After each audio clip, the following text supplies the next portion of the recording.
Bonjour et bonsoir partout où vous nous suivez. Merci une fois de plus pour votre fidélité à votre émission à caractère sociopolitique Mag le Bazar.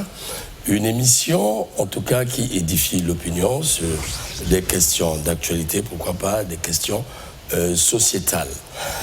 Merci aussi parce que vous êtes fidèle à votre chaîne du bassin du Congo, la DRTV, qui fournit vraiment des efforts dans la mesure du possible pour vous édifier sur votre pays, le Congo, pourquoi pas l'étranger.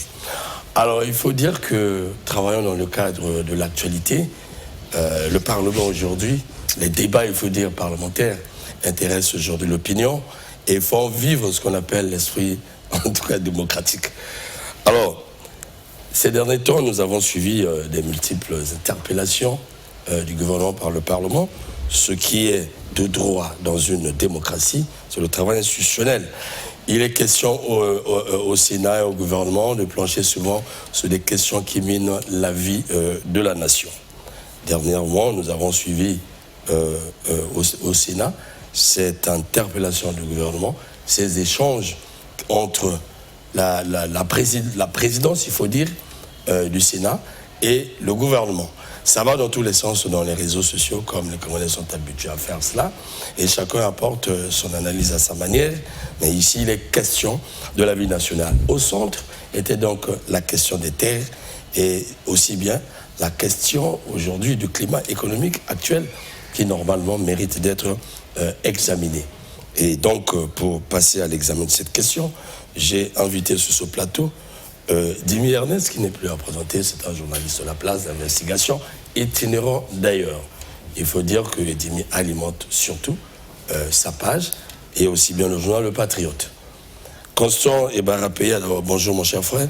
Bonjour Romik. Merci pour ta disponibilité. Au service de la République, je l'ai toujours dit. Merci mon frère le républicain. Alors, Constant Ebarapeya, le docteur Constant Ebarapeya, politologue de son état, toujours présent dans ce travail, pénible en tout cas, pour éclairer l'opinion sur telle ou telle question, parce que penser par soi est possible, mais lorsque les spécialistes le disent, on a plus de lumière. Bonjour Constant Ebarapeya.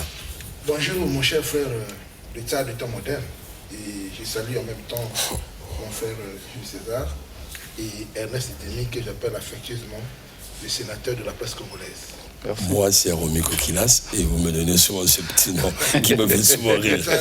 Mais ça fait du bien, ça me relaxe souvent. Jules César Kenakale, politique, il est du parti, des partis du centre. Il avait un passage... S'il vous plaît. Oui, je vous en prie.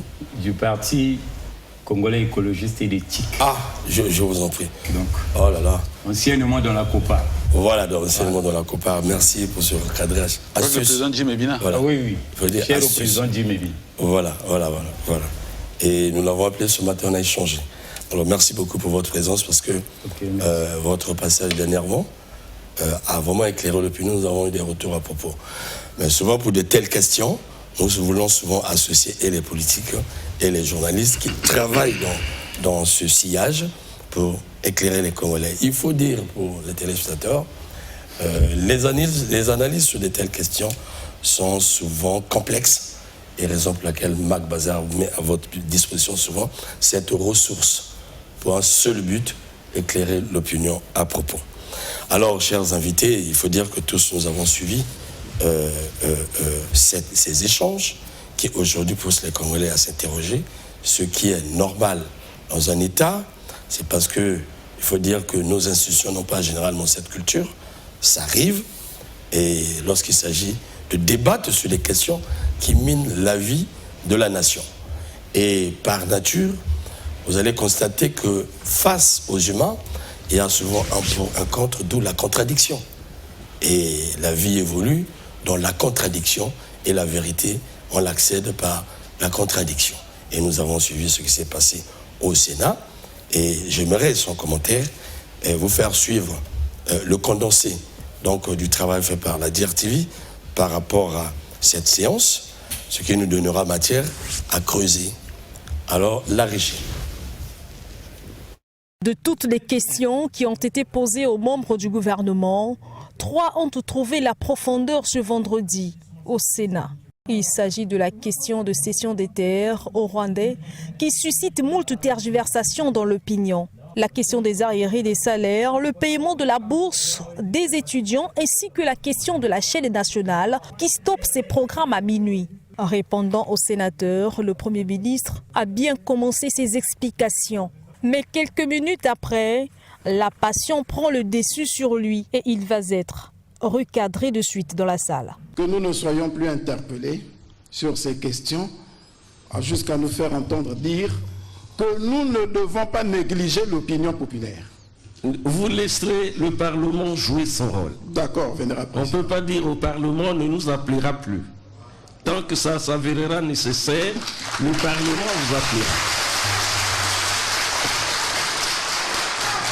Chez les sénateurs, la réplique à leurs questions au ministre est dure. Il n'est pas question de lâcher prise à ces problèmes qui minent la société congolaise jusqu'à parler des questions sensibles. De laisser le Parlement jouer son rôle. Cela est très important parce que l'allure que prenait cette injonction du Premier ministre était assez déconcertante. Et Monsieur le Premier ministre, il faut dire que nous avions perdu la bataille de la communication. Vous l'avez qualifié vous-même, vénérable président, de questions délicates. Et je vais ajouter questions sensibles qui suscitent un véritable tollé dans notre société.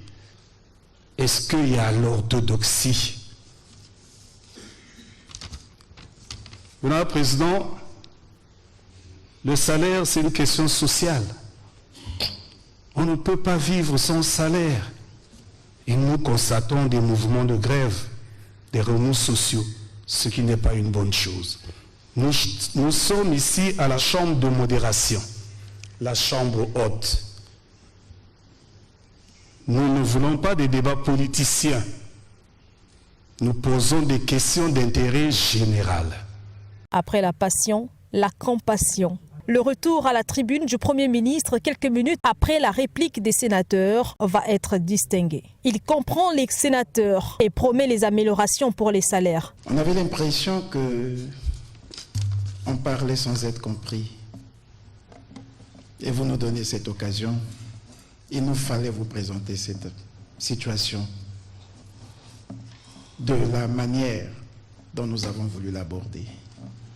Et nous sommes sensibles à ce que vous avez dit. Oui, la compassion dans les deux sens.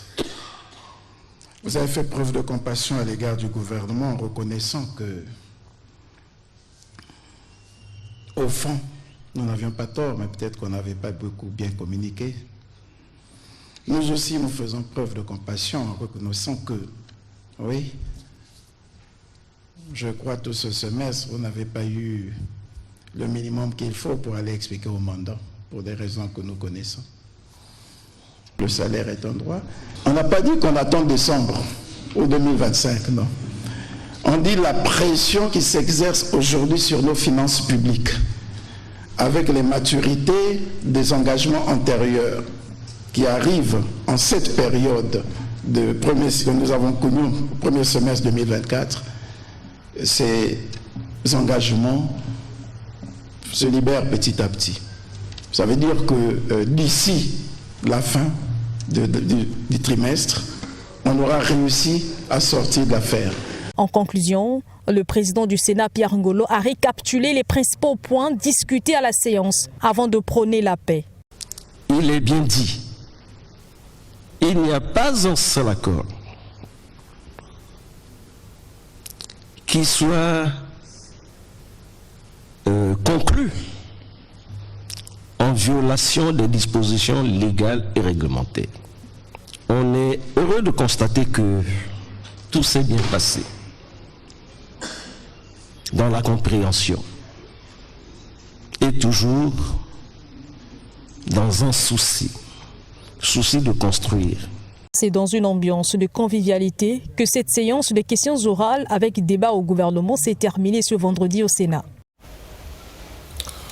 Merci. Voilà qui a été du condensé, en tout cas réussi, il faut dire comme ça. à la rédaction de la DIR-TV.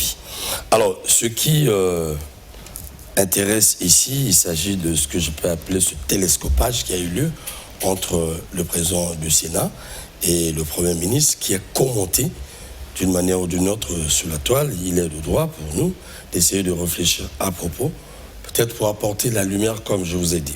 Alors, M. Dimi Ernest, comment vous avez apprécié, quelle lecture faites-vous de cet échange qui a un peu choqué les Congolais? Avant d'aller à l'échange, à la lecture que j'en ai faite, alors il faut d'abord dire que les questions orales du Parlement, ça peut être l'Assemblée nationale, le Sénat, au gouvernement, intègrent le fonctionnement ordinaire des institutions. Le Parlement a le droit, le devoir, sinon l'obligation, non seulement de voter les lois, de fabriquer la loi, comme on le dit, mais aussi de contrôler l'action du gouvernement. On est tous dans le même pays. On sait que depuis 3 mois, Colonel Makosso l'a dit, il y a la pression qui s'est accrue sur les finances avec la maturité, l'arrivée à maturité des engagements vis-à-vis des bailleurs de fonds. Et que depuis ces 3 mois, les salaires de certaines structures n'arrivent pratiquement plus. Les émoluments et les budgets de transfert n'arrivent pratiquement plus. Et qu'on a des grèves ou des menaces de grève ici et là, l'environnement est pollué. Les Congolais qui dépendent de ces structures ne vivent plus normalement. C'était tout à fait normal que le Sénat, qui est le modérateur de la vie, appelle le gouvernement et demande qu'est-ce qui ne va pas, à quand la solution et comment elle va se présenter. Il en est de même pour la question des fameuses terres vendues, cédées, données, quoi là-bas. Il fallait que le gouvernement vienne dire au Sénat, parce que ça fait monter la pression dans la société. Le Sénat qui modère la vie devrait comprendre. Et il a été dit qu'aucun centimètre, je reprends un peu à ma manière le président Pierre Ngolo, aucun centimètre carré des 340 000 km² du Congo n'a été vendu. Et les Congolais avaient besoin de le savoir par l'entremise de leurs représentants au Parlement. Et il y a eu d'autres questions. Ça, c'est le fonctionnement normal. Maintenant, vous parlez de télescopage. Moi, je crois qu'il faut lire ceci. Chez Colonel Makosso, le Premier ministre, je comprends l'insatiabilité de l'enseignant qu'il est. Quand il voit, qu'il explique qu'il y a des zones d'ombre, il peut aller jusqu'au-delà. Et c'est au président du Sénat qui a la police des débats de le recadrer. Nous le voyons même dans les séminaires gouvernementaux. Généralement, c'est l'ancien ministre Martial de Paul Lekonga qui fait la modération. C'est lui qui a la police des débats. Alors, quand un exposant va au-delà de son temps ou va au-delà de ce qui est attendu de lui, c'est tout à fait normal qu'on lui dise non, vous êtes allé au-delà et revenez, voilà ce que nous attendons. Donc, moi, personnellement, je ne vois pas trop de situations à susciter des tollés. Cependant, je comprends c'est quoi. Nous n'avons pas cette culture d'échange franc, RT et vif entre les dirigeants. Nous avons été habitués à ce que quand une personnalité politique d'un certain niveau parle, on croit que ça doit être comme ça et la contredire ou dire ce qu'il ne voulait pas dire ou ce qu'il ne voulait pas entendre, c'était un péché. Je crois que c'est ça. Sinon, nous suivons les débats chez les autres, dans d'autres pays. Au Sénat, vous suivez en France et à l'Assemblée nationale comment ça s'est passé, comment il y a de passes, de paroles terribles, des échanges terribles entre des ministres et les responsables ou les députés. Donc c'est une situation, c'est un mode de fonctionnement auquel on devrait être habitué dans un pays qui se fait démocratique. Moi, je ne vois pas quelque chose de particulier, étant donné que les principes de base du fonctionnement démocratique, dans le contrôle de l'action gouvernementale, dans le contrôle de ce qui doit être fait pour les Congolais, par le Sénat ou par l'Assemblée nationale se passe toujours de cette façon dans les États à démocratie plus ou moins développée. Donc voilà à ce stade ce que je voulais dire par rapport à ce que vous considérez comme passe d'armes ou comment vous avez appelé ça? Bon, vous avez tué une institution. Un télescopage, c'est ce qu'on lit, c'est ce qu'on lit. Oui, c'est tout à fait normal parce qu'il y en a qui sont surpris de cela parce qu'ils ne sont pas habitués, c'est tout à fait normal. Mais je crois que Pierre Ngolo, le président du Sénat, a fait ce qui est dans son rôle, a fait ce qui est dans ses droits, a fait ce qui est dans ses compétences. Et Colonel Makosso également a fait aussi ce qu'il devrait faire. Le problème, s'il en avait, oui, il appartient au président du Sénat qui a la police de débat. Mais n'oublions pas que Colonel Makosso, c'est aussi un enseignant. Donc, quand il, sur certaines questions, qu'il croit que les gens ont besoin de suffisamment d'éléments, il a tendance à aller au-delà de l'ère qui lui a imparti. Finalement, c'était une guéguerre. Guéguerre, c'est peut-être trop dur entre deux pédagogues, deux enseignants. Voilà, le enseignant du Parlement, de l'Assemblée aussi, plutôt du Sénat, c'est un enseignant aussi. Alors, Constant Mbarapeya, ce mois est revenu, laissez le Parlement jouer son rôle. Ça vous dit quoi? Quel sens donnez-vous à cela lorsque c'est Pierre Ngolo qui le dit et un autre sénateur le dit? Est-ce à dire que le Premier ministre ne laisse pas le Parlement faire son travail par rapport à ce que vous avez suivi? Et Jimmy vient d'expliquer quelque chose de très clair. Ok, merci. Le président du Sénat dit laisser le Parlement jouer son rôle. Il le dit à partir de quel élément? C'est à partir de l'intervention de l'exposé du Premier ministre où il prend un temps. C'était même une injonction qu'il fait au Sénat parce que lorsqu'un Premier ministre, chef du gouvernement, qui c'est qui se présente devant la représentation nationale, les élus du peuple, même si les sénateurs sont élus, sont les élus de l'élu, mais ils ont la même légitimité, ce sont les élus, puisqu'ils participent à la fabrication de la loi. Et le Sénat est dans son rôle. Interpeller le gouvernement contre l'action gouvernementale. Ouais. Comment on peut imaginer qu'un Premier ministre, même si il bénéficie de l'action populaire quelque part parce qu'il est député, mais dans cette circonstance, il n'est pas l'élu, c'est l'exécutant qui vient. Donc du point de vue de la légitimité, c'est le Sénat qui est légitime. Il dit ne nous interpellez plus. C'est l'injonction qu'on donne au Sénat. Même lorsque nous prenons la préséance, le Premier ministre doit être la quatrième personnalité de l'État. Donc, il y a eu, de mon point de vue, le Premier ministre qui a outrepassé un peu ses prérogatives.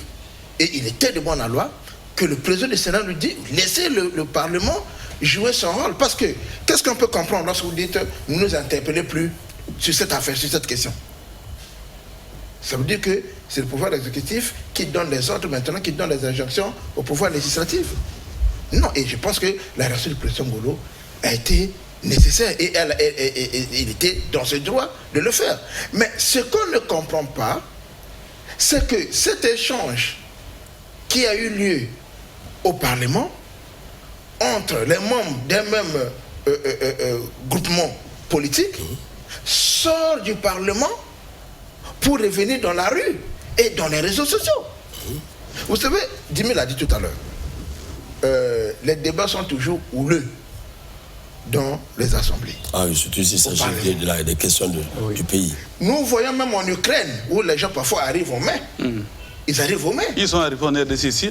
On est décidé, on Ouganda ou au Zimbabwe comme ça. La seule différence ici, c'est parce que c'est les acteurs politiques qui sont des mêmes bords politiques. Sinon, ça arrive. Donc, il nous faut, on peut constater là qu'il y a un problème, un profond problème de la culture démocratique. On en parle tout le temps. Où sont les démocrates? Comment est-ce qu'un problème qui passe à l'Assemblée entre deux personnalités du même bord politique soit-elle, et que ça quitte le champ parlementaire et politique du pouvoir où le débat est encadré, pour se retrouver dans la rue où les gens vont se permettre d'insulter les gens dans des groupes de WhatsApp et tout. C'est là où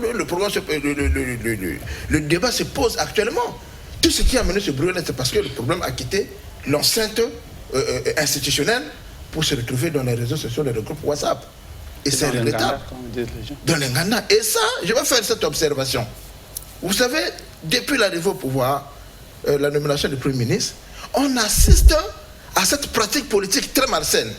C'est-à-dire qui consiste à ce que, lorsque vous avez émis une opinion sur le Premier ministre, impératif, automatiquement, les cybermiliciens, oui, ethnofascistes, je le dis, les cybermiliciens ethnofascistes se lancent comme les chiens enragés pour s'attaquer aux gens. Et c'est là où devient l'insulte politique. Moi, j'ai été victime de ça. Pour avoir fait une analyse. Ah bon? Oui, pour avoir fait une analyse sur les potentiels présidentiables. Et j'avais commis peut-être la maladresse, l'erreur de ma vie fatale, de dire que le Premier ministre, on était un. Mais j'ai subi la rage de ces cybermiliciens ethnofascistes. On ne peut pas faire la politique comme ça. Et lorsqu'on agit comme ça, où le débat cesse argumentaire, intellectuel, pour rentrer dans les insultes, ça n'honore pas notre pays. Et ça fragilise la même majorité. Merci beaucoup pour ce constat. Alors, monsieur Jules César, vous êtes politique, je pense que vous avez beaucoup d'intérêt sur cette question. Qu'est-ce que vous en pensez? Laissez le Parlement jouer son rôle. Merci Romik. Ce que je peux en dire, c'est que c'est vraiment regrettable. C'est regrettable dans la mesure où dans cet échange, d'abord nous constatons dans les propos du Premier ministre qui ont précédé son interpellation par son recadrage par le président du Sénat, qu'il a fait un certain nombre d'exposés avant de chuter sur ce que nous sommes en train d'appeler injonction. Ce que les sénateurs appellent injonction. C'est ce que les sénateurs appellent injonction. Et en cela, vous avez bien suivi, par rapport à ce que Jimmy a dit, de la qualité qu'on reconnaît au Premier ministre, qu'il est enseignant de formation. Oui. Mais c'est ce qui est dommage, c'est que comme il était en train d'exposer en mode pédagogique, normalement il ne devait pas être assez passionné. Moi je l'ai trouvé très passionné. Franchement, je l'ai trouvé très passionné. Dans ses propos, dans le temps, et c'est justement ce qui a amené la conduite à ces injonctions-là. Et je suis en train de redouter que, je ne sais pas, réellement, puisqu'on n'a pas eu les échos réels des échanges qui a prévalu entre camarades membres d'un même bord politique quand le secrétariat permanent du Parti congolais du travail avait eu à convoquer certains, enfin le gouvernement. Je ne sais pas s'il y avait eu un échauffement préalable là. C'est-à-dire, s'il y a eu des passes d'armes très musclées là-bas, certainement que le Premier ministre, en arrivant aussi, au lieu d'adopter une méthode pédagogique non passionnée, est allé dans la passion et ça lui a conduit à cela. Bon, mais gloire à Dieu que le président du Sénat, un homme expérimenté, a pu le recadrer. Et ce n'est que normal. Pour moi, normalement, il ne faudrait plus qu'on puisse polémiquer là-dessus. Comme l'a dit les Jimmy, c'est très normal qu'en cours des échanges, dans les hémicycles et tout, que les gens se retrouvent, mais une fois que quelqu'un a débordé, même s'il est au perchoir en train d'exposer, qu'on le recadre. C'est ce qui est naturel, ce qui est naturel, ce qui est permis en politique. Hein. Voilà. Ernest avait quelque chose à dire. Moi, je voudrais plutôt dire, quand Colina Makosso, le Premier, s'est dit, ne nous interpellez plus sur cette question. Alors, à mon entendement, c'est qu'il s'est dit, nous avons déjà assez communiqué sur cette affaire de terre. Nous sommes allés sur le terrain. On a expliqué à certains qui étaient présents On est passé sur les médias. On est au Sénat. Il croit que, c'est ce que je pense, hein, qu'il a assez, le gouvernement a assez donné des explications sur cette question en insistant que les terres ne sont pas vendues. Maintenant qu'au Sénat, ça vient d'être fait, qu'on ne nous interpelle plus sur ça. Or, c'est là où peut-être qu'il pêche. Tant que, c'est comme chez nous à la presse, tant qu'un problème existe, on en parle. On en parle. Tout à fait. Tant que la solution n'est pas trouvée, on doit toujours parler pour que ça soit trouvé. Tant que le dernier Congolais ne comprendra pas et posera la question à ses élus, les élus diront toujours au gouvernement, nous on continue malgré vos explications à nous dire que les terres sont vendues. En fait, la situation est à quel niveau par rapport à ça, par rapport à ça, par rapport à ça. Mais lui, donc moi... Lui, il pense qu'il a assez dit. Mais est-ce qu'au niveau des mandants... C'est là où je donne raison. C'est là où je donne raison au sénateur Kaya Magan, qui dit nous avons raté la bataille de la communication. Ça, nous l'avons soulevé depuis. Ouais. Voilà. Il y a eu le gouvernement il faut le dire, a très mal communiqué, ou n'a pas suffisamment communiqué, ou n'a pas préparé les gens à comprendre ce qui s'est passé entre le Rwanda et le Congo sur cette question. Parce qu'on a déjà eu des situations aussi délicates dans ce pays, mais qui n'ont jamais suscité tant de polémiques, tant d'échauffourées sur Internet, tant de débats dans la cité. Voilà. Et plus grave, cette interpellation a lieu quand? C'est quand on prend une vidéo de la RDC, là où il y a eu un incendie d'une forêt quelque part, les gens sont morts, on balance ça sur Internet, et on dit que non, ça serait passé à l'OTT, c'est les Rwandais qui auraient brûlé des Congolais. Alors, quand vous avez un sujet qui emmène beaucoup de zones d'ombre, beaucoup de spéculations, c'est tout à fait normal qu'on continue toujours malgré vos explications. Même dans vos foyers, même dans les maisons, il arrive que vous dites à madame que je n'ai pas un enfant dans la rue. Mais quand elle va chez ta tante, elle dit ton mari là, tout ça, voilà, on va se voir petites choses, on dirait que elle viendra encore te dire mais vraiment, toi tu n'as pas d'enfant dans la rue. Donc le Premier ministre et son gouvernement doivent savoir que pour les questions de haute intensité d'intérêt national, alors tant que les derniers citoyens n'auront pas compris, il est du droit de leurs représentants toujours de dire que les gens ne comprennent. En fait, c'est la révision. Il enseigne que la révision, c'est la meilleure des sciences.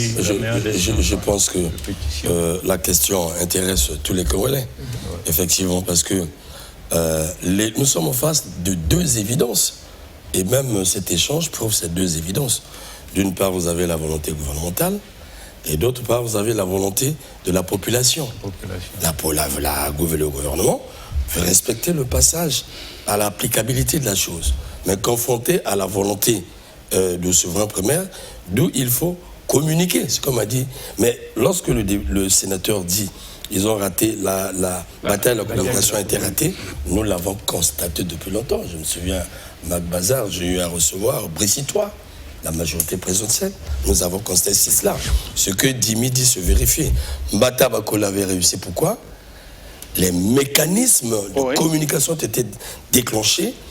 Nous avons la presse assaini les ménages des Congolais à propos, parce que même les Congolais disaient ça c'est la xénophobie, mais tellement que la presse avait communiqué là-dessus, nous avons apaisé les populations d'ici et nous avons éclairé la RDC.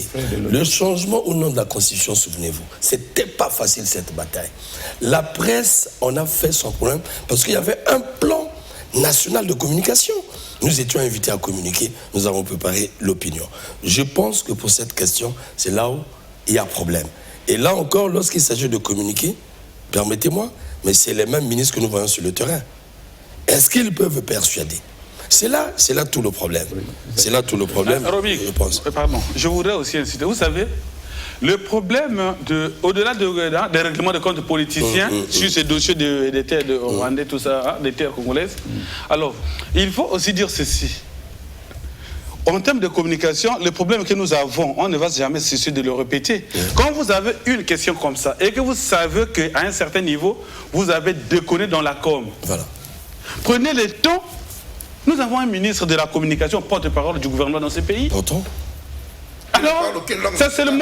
Oui, il ne parle aucune langue nationale, c'est connu. Non, ça c'est un autre problème. Ça, oui, c'est vrai. Mais laissez-le d'abord. Le problème c'est communiquer. Communiquer. C'est pas lui qui communique, hein, c'est la presse. Le problème c'est communiquer, oui. Voilà. Alors, pourquoi, dès que les premières interrogations sont sorties, pourquoi notre ministre de la Communication, qui nous habitue juste, qui dit très bien, hein, cette histoire, qui nous habitue juste à la lecture des communiqués gouvernementaux, comment vous appelez ça? Je ne sais pas, le compte rendu. Voilà. Alors, qui nous a habitués à ça. Mais quand il y a des grands sujets d'actualité, il faut qu'il soit en face de la presse, qu'il explique. Il coach. Ebara parle de langue nationale. On a des journalistes en lingala et en kituba qui vont transcrire ou traduire ce qu'il aura dit. Absolument. Mais ça permettra aux gens de comprendre. Mais quand nous avons un gouvernement dont le porte-parole est presque muet sur les questions sensibles, si le porte-parole est presque sourd sur les questions sensibles, alors vous voulez que le citoyen qui n'a pas compris, qui n'a eu que la version d'un internaute, vous savez que dans le village, tout le monde reçoit Brazzaville. Dans le village, tout le monde reçoit l'Internet. Chacun dit, ah, il y a une histoire comme ça. Ok, mais comme le gouvernement ne parle pas de ça, ah non, on nous a vendu nos têtes. Donc c'est tout à fait normal. La bataille de la communication est ratée par le gouvernement dès le départ. Merci beaucoup. Le constat est fait par tous les Congolais, il faut le dire. Nous sommes de la presse. Nous sommes même étonnés. C'est pourquoi nous tenons ces débats. Il y a une question aussi majeure comme ça. Nous sommes en contact avec l'opinion. Nous écoutons le son de cloche du gouvernement. En tout cas, je veux le dire. Le Premier ministre a fait une sortie médiatique pour expliquer aux Congolais, je me souviens. Au gouvernement, aucun ministre n'a accompagné cette communication. Constat fait. Au niveau du Parti congolais du travail, aucun membre du parti n'a accompagné cette communication. Donc, la sortie du Premier ministre et la sortie du ministre Christelle Sassou, avec notre confrère de Télécongo. Ça, c'est un vieux truc. Voilà, un vieux truc relancé sur la toile. Mais ce qui est vrai, les Congolais ont fait le constat. On revoit l'affiche. Au parti, personne ne communique. Même au niveau de la jeunesse du parti, qui aime beaucoup communiquer. Personne n'en parle, personne n'en a fait son cheval de bataille. Les députés de la majorité, qui sont la représentation de cette population qui dit non, n'ont pas fait des descentes pour revenir avec les fiches. C'est là tout le problème. Maintenant, comme a dit Dimi, face à ce vide, qui attendez-vous qu'ils puissent communiquer? Surtout lorsque les Congolais avaient à leur main le document du journal de Kigali, qui explique les faits. C'est là tout le problème. Maintenant, dommage que lorsqu'on parle du nom de communiquer, c'est des ministres, le Premier ministre fait la descente et le ministre de la Communication, alors qu'ils ont des canaux de communication comme le dit Dimi. Est-ce que le Premier ministre peut persuader les Congolais? Est-ce qu'il peut faire la ronde de tout le Congo? Est-ce que le ministre de la Communication peut faire la ronde? Est-ce qu'un général peut sortir, laisser sa troupe dans le camp militaire, aller à la bataille? C'est là tout le problème. Donc la bataille de la communication a été un réel problème. Mais la vérité, que pour vous donner la parole, nous sommes en face d'une évidence. Nous voyons sur la toile des choses qui nous poussent à réfléchir. Et ça, ce débat a divisé des camps. Je crois que c'est toi qui l'as soulevé. Nous sommes en train de lire la toile. Aujourd'hui, il y a des pro-Sénat, aujourd'hui, il y a des pro-gouvernement. Voilà. C'est incroyable. Pour une question nationale, le gouvernement n'est pas en face de l'opposition. Le PCT n'est pas en face de l'opposition. Mais l'État est en face de lui-même. La population, c'est lui-même. Il y a un problème. Mais lorsque nous voyons ce qui se passe sur la toile, mais ça, c'est quelle race de Congolais? On veut envenimer la situation, quoi. Dimi l'a bien recadré. Les institutions jouent leur rôle. Alors, quelqu'un a dit, je ne sais pas si c'est Magan, il attire l'attention d'éviter de tomber dans le débat politicien. Y a-t-il débat politicien dans cette question? Bon, Romik, avant d'abord d'arriver à la question de savoir s'il y a débat politicien, dès lors ou récupération politique. Dès lors qu'ils ont raté le départ sur la communication, ça s'est raté comment? Parce que le gouvernement, au niveau du ministre de la Coopération, au niveau du Premier ministre, ou même du ministre le porte-parole du gouvernement, qui devait communiquer dès lors qu'il y a eu accord. Voilà. Est-ce que, en temps réel, ils ont communiqué avec les deux chambres du Parlement? Il me semble qu'ils l'ont fait tardivement, parce que certains parlementaires ignoraient même, sinon ignorent, continuent à douter aujourd'hui. Mais raison pour laquelle il y a un silence de là, nous sommes d'abord en train de nous débattre sur le type d'accord.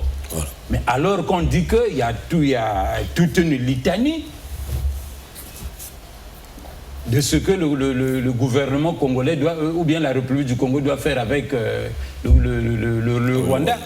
Mais est-ce que ça a été mis à leur disposition à temps pour qu'ils puissent apprécier même le parti pour pouvoir réagir, c'est-à-dire au niveau du secrétariat permanent du PCT? Non, on ne pense pas. Pour que certains membres et la jeunesse telle que vous dites puissent intervenir, dire que non, le problème qu'on est en train d'indexer l'exécutif là, voilà, c'est un problème qu'il s'agit de... Puisque c'est pratique, comment leur relais?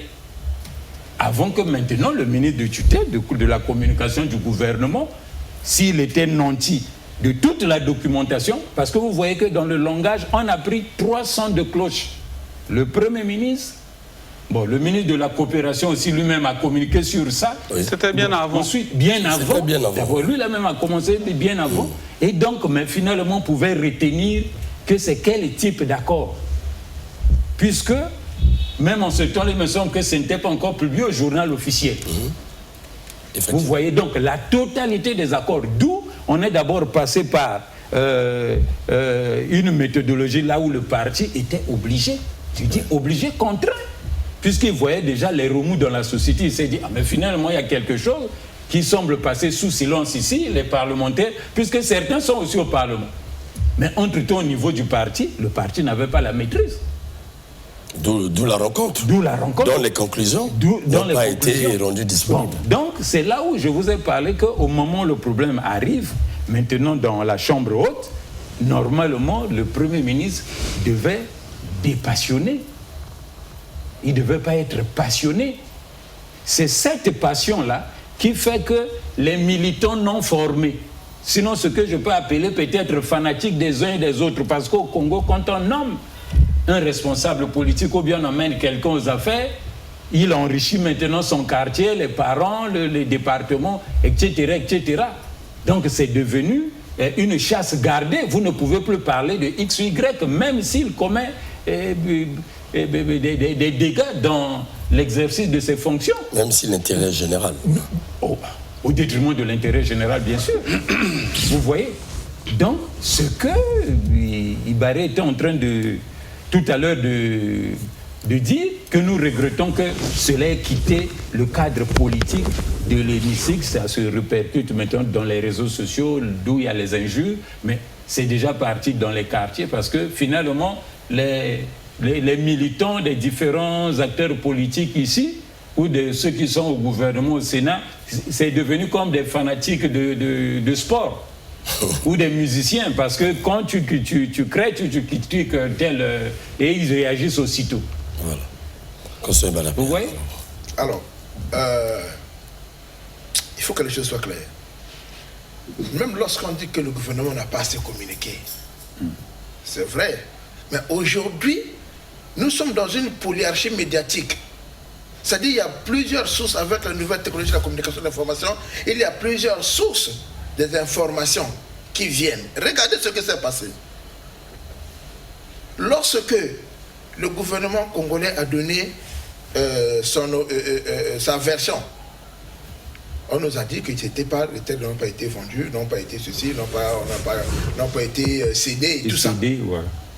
Mais quel est l'élément déclencheur de cette vague de protestation et de contestation? C'est lorsque l'élément qui est passé sur la chaîne, le reportage qui est passé sur la chaîne de télévision nationale rwandaise. Voilà. Et là-bas, le chant de cloche est différent. Ça, c'est un. Deuxième chose, nous avons eu, à travers les médias, la rencontre entre l'ambassadeur rwandais, qui était ici au Congo, et le ministre Mabiala. Et l'ambassadeur était allé demander les titres fonciers, les actes fonciers des terres que le Congo leur avait données. C'est clairement ça. Ça a été dit clairement. Maintenant, vous qui êtes sur nous, vous nous donnez notre version. Ceux qui sont là-bas nous donnent notre version. Est-ce que pour faire louer des terres à un individu, vous devez donner les titres fonciers, les actes fonciers? D'autres situations, c'est que on parle des baux amphithéotiques. On nous a dit que ça devait partir de 18 à 99 ans. On nous dit non, c'est maintenant à 20 ans. On nous dit c'est maintenant ceci, c'est réservation express. Il y a eu le flou. Et vous savez, quand il y a le flou, Et aujourd'hui, je peux regarder cette caméra pour dire ceci. Entre ce que le Congolais, nos gouvernements ont dit, le gouvernement a dit, et ce que le Rwanda a dit, on doit donner foi à quelle version? Où est la vérité? Où est la vérité? Mais lorsque nous savons que les erreurs de communication, vous l'avez dit, souligné tout à l'heure, que le gouvernement joue souvent à la rétention. On croit à la version rwandaise, ça c'est le 1. Mais deuxièmement, tout ce que nous observons, c'est parce qu'il y a eu des questions sur la terre. Parce qu'on cite ici les accords qui touchent au minerai, qui touchent au ceci. On a donné même l'usine de Maloko. Les gens n'en parlent même pas, ne mentionnent même pas ça dans les débats. Le problème, c'est parce qu'on touche aux questions terriennes. Voilà. Et la question de la terre attise toujours les contestations. Parce que, souvenez-vous, Romy, s'il vous plaît. Ça c'est du dit, hein, ça tout le monde le sait. Oui. Aujourd'hui, quel est donc l'intérêt du gouvernement à se maintenir, du Premier ministre à continuer à expliquer le bien fondé de ces accords, alors que c'est rejeté en bloc? Voilà. Vous avez dit, des Congolais, et depuis la conférence nationale, je peux me tromper, c'est la première fois que je vois le Congo s'unir autour d'une question nationale comme ça, où la contestation vient de partout. Vous avez souligné le fait que le parti n'a pas réagi. Oui. Mais par expérience, on sait, lorsqu'un mot d'ordre est lancé, s'il faut marcher, les gens marchent. Je suis totalement d'accord. Ça sature la toile. Mais là, c'est un silence. Le parti, il y a des citoyens, disons, qui mettent en avant comment vous appelez l'amour de la patrie. La patrie, tout à fait. L'amour de la patrie. Deuxième chose, vous parlez au gouvernement ne parle pas, on ne fait ceci. Au gouvernement aussi, il y a des gens qui ont l'amour de la patrie. Ne pensez pas que tout ce qui sont, comme j'entends les gens dire dans la rue, on dit bon, le gouvernement du Toto et tout ce qui sont là-bas sont bêtes, c'est faux. Il y a des gens qui ont une conscience. À l'intérieur du gouvernement, la jeunesse du parti. En réalité, ce silence-là devait interpeller l'ordre du gouvernement. Mais c'est ce silence qui nous pousse à... Il pousse à interroger. Pourquoi, malgré ce silence, le gouvernement s'évertue à aller vers la signature, la mise en... comment vous appelez ça? La mise en application de ces accords. Mais il y a quand même quelque chose qui me permet de m'interroger. Avant la dernière sortie du Premier ministre, la sortie qui est au cœur, au centre de toutes ces controverses, il y a eu le Sénat, le Sénat qui avait interpellé le gouvernement sur la question. On avait dit qu'il faut tenir compte de l'opinion, je crois, le Premier ministre. Voilà, c'est surtout la question de l'opinion. Il est revenu sur ça. S'en a suivi la rencontre avec le parti. Et je crois qu'au parti, ils ont parlé de cette question. Alors, pourquoi cette question est revenue? Le Premier ministre revient sur ça, ou bien on revient sur ça au niveau de l'Assemblée nationale, de la plénière. Quand on sait que, pardon, Romy, ce que je dis est très important. Lorsqu'on sait que le gouvernement reçoit les questions avant la séance, avant de venir là, ils reçoivent les questions. Le Premier ministre qui vient dire de nous interpeller plus sur cette question, le Sénat est majoritairement, PCT comme lui, c'est un gouvernement de la majorité. La majorité, tout à fait. Est-ce qu'il n'y a pas eu de transactions pour dire que non, on ne peut pas faire passer la question? Et selon certaines indiscrétions, mais c'est le Premier ministre qui avait souhaité que cette question revienne pour qu'il explique de plus belle. Sinon, au niveau des autres, on ne voulait pas que la question-là revienne sur la scène du débat. C'est lui qui a dit que non, laissez cette question-là passer pour que ça me permette de m'expliquer davantage. C'est lui. Et aujourd'hui, je suis surpris que quand ça tourne au vinaigre, ils se jouent les victimes. Non, ne faisons pas comme ça. Les questions de cette terre-là, personne n'a le titre foncier du Congo. Comme j'entends les gens dire, non mais voilà, c'est ceci. Non. Non, il faut dire... Il faut faire comme ceci. Le gouvernement... Vous avalez trop mon temps, là. Il n'y a pas honte, il n'y a pas de honte à reculer face à la pression populaire. Le président est élu par le peuple. Voilà. Et le peuple, quand le peuple dit que je ne veux pas de ça, ça ne sert pas de créer... C'est la vie du peuple. Et une chose aussi que je voulais dire, la Constitution donne le droit au président de la République d'adresser les messages à la nation à n'importe quel moment. Alors, pourquoi sur cette question, il y a du bruit par ici, par là et tout, pourquoi le chef ne nous rassure pas? C'est avec lui que nous avons le contrat. Pourquoi il ne nous rassure pas? Moi, je pense que le chef... Et c'est pourquoi il ne le fait pas maintenant. Oui, moi, je suis citoyen, je m'interroge, c'est mon président. Ouais. C'est normal. Moi, je m'interroge. Pourquoi le chef ne nous rassure pas, qu'il nous dise de quoi s'agit-il? Oui, effectivement, nous pensons que, chers téléspectateurs, comme nous le disons, la situation a évolué. L'évidence, c'est qu'il y a un oui, il y a un non. Oui, du côté du gouvernement, non, du côté des populations. Mais refuser de voir cela est trop préjudiciable. Et je pense qu'il y a eu fumée lorsque le Sénat a rappelé cela. Ce qui est évident, puisque dans les réseaux sociaux que nous écoutons, un patron de l'opposition qui se fait menacer oralement par ces populations, simplement pour avoir dit dans une conférence de presse là où j'étais, qu'il y a des terres d'État. Il n'est pas de la majorité présidentielle, mais il est menacé. Mais ça veut dire simplement que le problème a touché le fond du pays. Mais aujourd'hui, il y a des esprits qui font semblant de ne pas le voir. Vous avez dit ici, qui peut vraiment dissuader un peuple si facilement? Lorsqu'on a manqué la bataille de la communication, et lorsque vous avez dit il y a 2 sons de cloche, Congo-Rwanda, mais surtout, j'ai jamais vu une cassure entre l'État et le peuple. Ah oui. La République, c'est l'État et le peuple. Depuis la conférence nationale. Qui va écouter quoi? Qui va écouter qui? Mais le peuple doit sa raison d'être grâce à l'État, mais l'État doit sa raison d'être grâce au peuple. Mais quand c'est comme ça, qu'est-ce qu'il faut faire? Mais le comble, c'est que vous avez, comme vous avez dit, cette race d'hommes, franchement, je ne sais pas quel est l'idéal. Qui manipule cette question d'ordre général? Attendez d'abord. Qui vont jusqu'à toucher les institutions. Je me dis, je l'ai lu. Les institutions ne sont pas les partis politiques. Non. Les institutions sont sacrées. Désacraliser les institutions, en tout cas, je me dis, ça c'est mettre fin à l'État. Si les gens ne mesurent pas, moi je peux charger n'importe quel parti. C'est que des clubs créés, c'est des associations. Mais les institutions sont sacrées. Les institutions sont constitutionnelles. Lorsqu'on dit l'État, c'est avant tout ces institutions. Qu'y a-t-il que des individus que je vois sur la toile, au lieu de faire des propositions face à ces dividences, non, ils passent le temps à stigmatiser les gens, à stigmatiser les ministres, à stigmatiser les patrons des institutions. Ça, c'est quelle culture, ça, c'est quel pays. Cependant, leur point de vue n'est pas présenté. Alors que pour de telles questions, on devait faire comme on a fait pour le changement de la Constitution. Chacun devait donner son avis. Romy, vous avez posé la question à Jules César de savoir s'il n'y a pas manipulation politicienne. Voilà. Bon, vous n'avez pas de politique, je ne suis pas politicienne, c'est péjoratif, mais c'est de ça qu'il s'agit. Voilà. Et c'est là, c'est en suivant ces réactions, en suivant ces prises de position, en suivant ces insignations et en suivant le manque de respect aux valeurs républicaines et aux institutions républicaines qu'on imagine et qu'on peut se rendre compte également qu'il y a effectivement de la manipulation et des règlements de compte à titre politicien dans cette affaire. Oui. Le drame, c'est quoi? C'est qu'il faut, à ce stade, féliciter ceux qui dirigent actuellement. Pourquoi?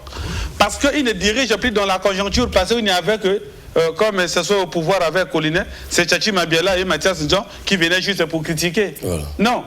Ils n'ont plus en face d'eux seulement Tchatchi Mabiala, Mirassa, Jim Ebina et la population qui a l'œil. C'est aujourd'hui tout le monde qui a l'œil. Voilà.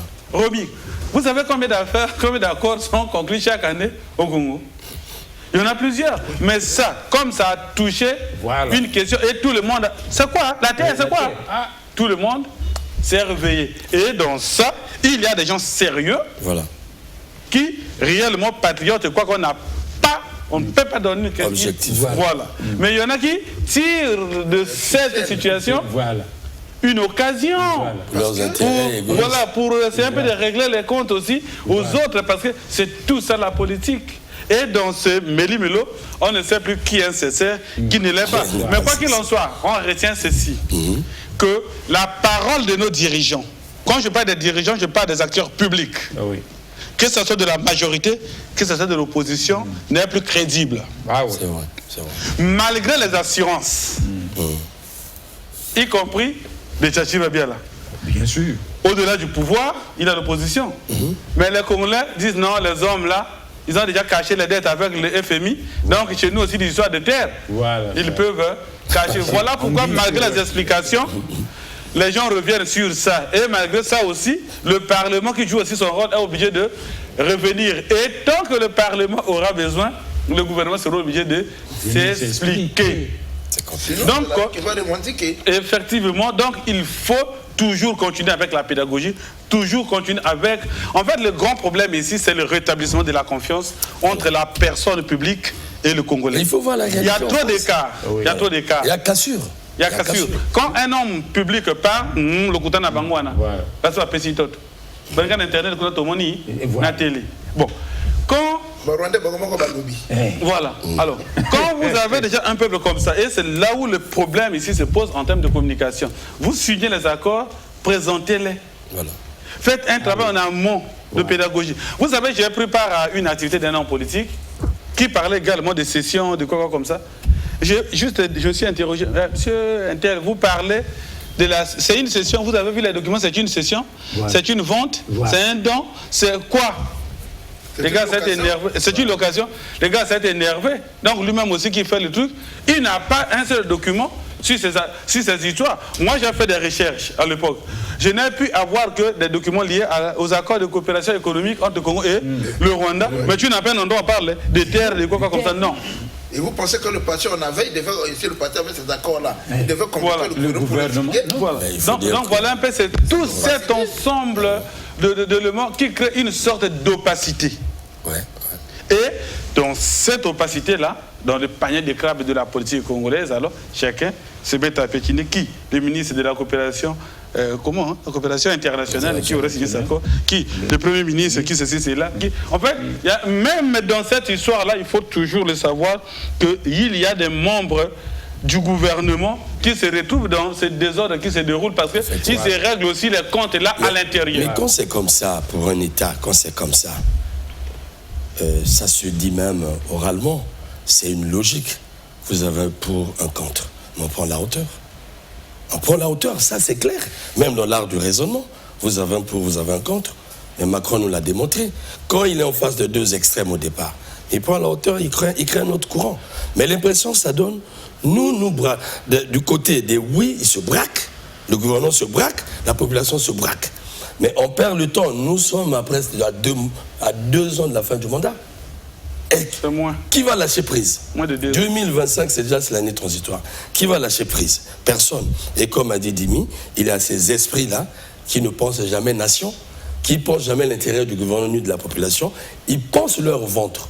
Et quand on les lit sur la toile, on comprend très vite. Moi, je pense que c'est les personnes les plus dangereuses de la société. Comment, face à une telle question, mieux que vous épouser le point de vue du gouvernement pour éclairer l'opinion ou encore le point de vue de la population et réfléchir comment on va faire pour sortir de... Mais il y a des gens, comme il a dit, qui tirent des ficelles. Pour quel plaisir? Mais c'est des gens très dangereux. Et je le dis pour les internautes. Ils ne connaissent pas qu'ils ont une grande responsabilité dans cela. Il y a des naïfs qui lisent, qui comprennent autrement, et ça pose problème. En tout cas, je reviens sur la question des institutions. C'est pour la première fois au Congo, je vous le dis clairement, que je vois une institution être froissée. Et pour la deuxième chambre, c'est incroyable. À qui appartient? C'est pas le PCT quand même. Le Sénat n'est pas le Parti congolais du travail. Non. Mais ce que j'ai vu sur la toile, c'est incroyable. Et ça va passer comme ça, mais quel est le respect qu'on donne à la République? Mais la République, en fait, c'est quoi? Mais attendez, franchement, je ne sais pas si les gens ont... Peut-être que le pouvoir politique est au-dessus des institutions au Congo, certainement. Ou le pouvoir politique, la politique est au-dessus de l'État. Ça ne se fait pas. Ça ne se fait pas. Et je vais employer dans la même logique. Il nous reste 5 minutes. Ouais. L'autre a dit, en tout cas, vous avez 1 minute. Les manipulations politiciennes. Regardez. Mais pour arriver à quoi? Regardez ce qui se passe. L'affaire se passe au Sénat, entre le gouvernement et le Sénat. C'est normal dans un cas de démocratie. Dans un cas démocratique, clairement établi. Mais d'où vient-il qu'on amène ce problème-là, le combat entre le président Pierre Ngolo et Denis Sassou Nguesso? C'est incroyable. Ça sort d'où ça? Ça devient un problème des individus. Voilà. Ça devient Pierre Ngolo, Denis Sassou Nguesso. C'est incroyable. Il y a que des rapports. PCT et pouvoir. Mais qui fait ça? Il y a de la manipulation. Alors que... Et qui manipule qui? Et c'est pourquoi il faut vérifier. Qui manipule qui? Moi, je vais dire ceci au ministre de Denis Sassou Nguesso. Je vais le conseiller de lire le Tartuffe. Le Tartuffe, c'est un ouvrage de Molière, je crois. Une œuvre satirique de Molière, qu'il est simple de lire cet ouvrage-là et il comprendra. Parce que toutes les manipulations qui se font là, nous sommes dans ce que j'appelle une période cruciale, c'est-à-dire qui, trop sensible, la guerre de succession s'impose. Alors, il faut qu'il essaie de faire très attention parce que tous ceux qui chantent dans son nom se disent ne sont pas forcément pour lui.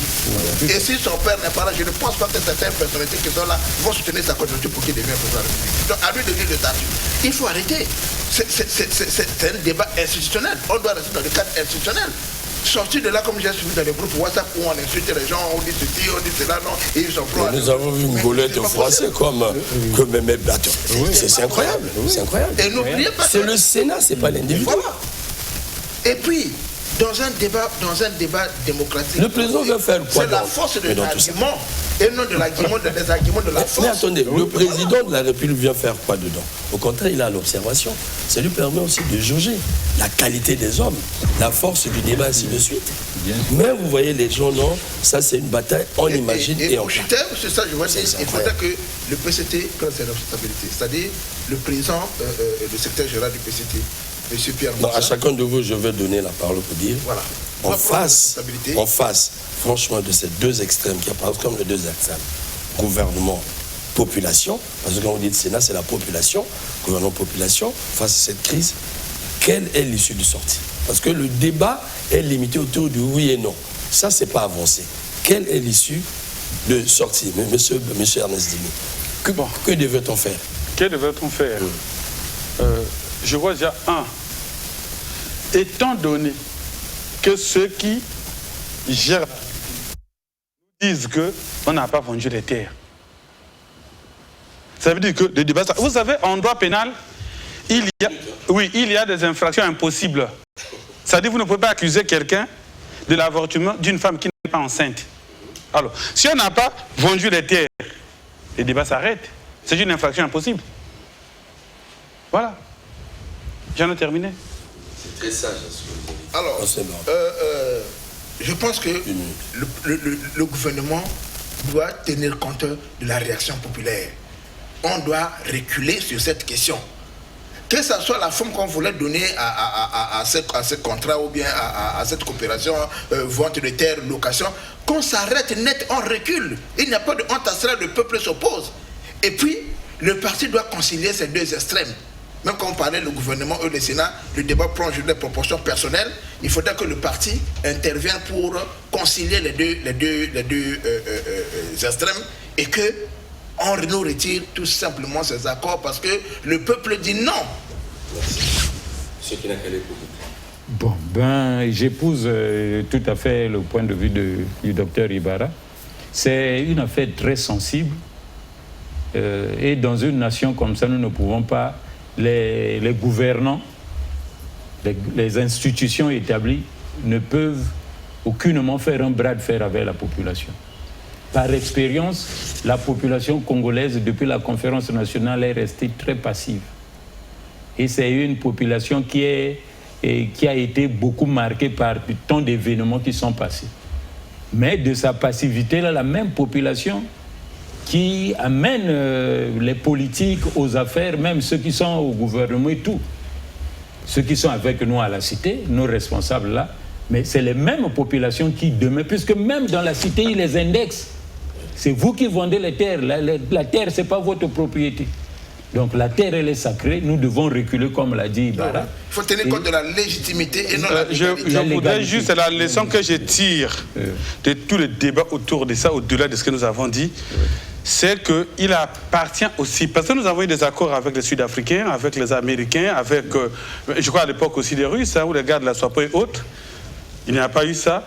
Mais l'autre leçon qu'il faut tirer, c'est que les Rwandais doivent se remettre en cause par rapport à leur gestion de certaines situations avec les autres États ou avec les autres peuples. Pourquoi il y a tant de bruit sinon pour les accords des Rwandais? Est-ce que le problème est du côté de ceux qui ne veulent pas ou du côté du Rwanda? J'en ai terminé. Merci. Pour terminer, tout le conseil de Marc Lazare, sa contribution pour les gens qui nous ont appelés personnellement pour chercher notre point de vue. Nous ne travaillons pas dans les points de vue.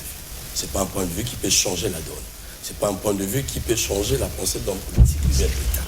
Les points de vue convergent vers la construction du pays, vers l'édification. Ce ne sont pas les points de vue. Pour les spécialistes qui pensent que pour l'avoir dit, ça peut se faire, c'est pas ça. Et donc, pour ces derniers, nous disons, surtout aux Congolais naïfs, n'alimentez pas pour alimenter. Quand le débat au sommet de l'État, il faut apprendre à respecter. Surtout, il faut apporter sa contribution. Et dirigeant, il faut dire, notre culture a démontré que dans une situation de crise, on a la capacité de faire un dépassement, que de rester bloqué au niveau des deux extrêmes. Sinon, nous allons vers la fin du mandat, de presque 2 ans et 1 année. Que dirons-nous à l'opinion? C'est un réel problème. Trouver des solutions, chez nous, c'est possible, au Mbongi. Au reste, il faut aussi interpeller la presse, jouer un véritable jeu, en tout cas d'impartialité sur une telle question. Ce que j'ai constaté, la charité bien ordonnée commence par soi-même. Il nous est interdit par le Conseil supérieur de la liberté de communication de prendre position dans cette question. Nous ne sommes pas des politiques, je le dis. Nous ne sommes pas des politiques, nous ne sommes pas des activistes. C'est nous qui éclairons l'opinion, c'est nous qui accompagnons l'État. Mais quand on accompagne l'État, c'est avec beaucoup d'objectivité. Quand on ne peut pas, on laisse tomber. C'est tout. Sinon, on ne peut pas croire cela. Parce qu'après la politique, après les institutions, c'est le 4e pouvoir qui accompagne. Faisons le vrai jeu pour aider la République. Et comme je l'ai dit, j'avais reçu sur ce plateau Ernest Dimi Blanchard. Dimi, ils aiment bien que je l'appelle Ernest Blanchard. Alors, le journaliste d'investigation, l'analyste politique et l'itinérant. Merci beaucoup, Dimi. Conseil Barapéa, le politologue, qui nous a déversé en tout cas des choses ici. Merci pour ta clairvoyance. Et l'homme réputé, il faut dire, qui apprend vraiment à faire ce plateau, Jules César Kenakane. En tout cas, merci infiniment. J'ai répondu certainement à la demande des populations. En fait, je vais vous surprendre et vous voulez les trois sur cette question. Au revoir chez vous. À la prochaine fois. Merci.